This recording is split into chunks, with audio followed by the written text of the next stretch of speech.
I've been trying to solve my camera issue for days, and just now I saw something that said, "Be sure the slider is open."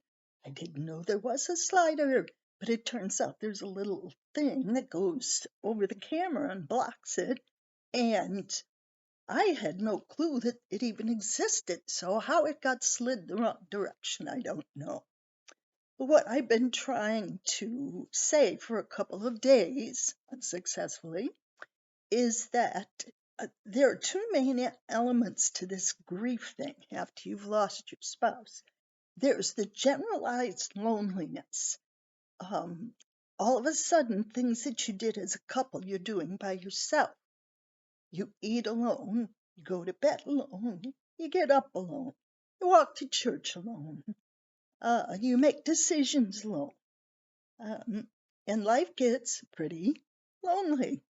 And I read a book recently which seems to be very helpful to me. It's by Elizabeth Elliot and it's called The Path of Loneliness. And it's not totally about widowhood because there are other things that could cause a person to be lonely.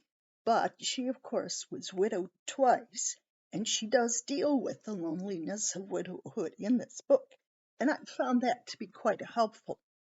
The other part of it, though, it's not just a generalized loneliness, but a very specific missing of the person himself.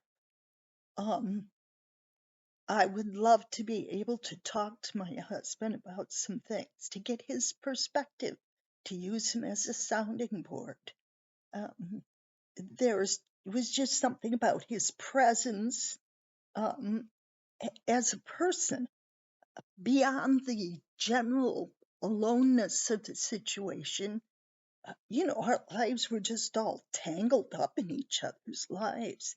And um, so, so that's the other part of it that the book doesn't really help me with and that I'm still struggling with. So, two parts: generalized loneliness and very specifically missing the person.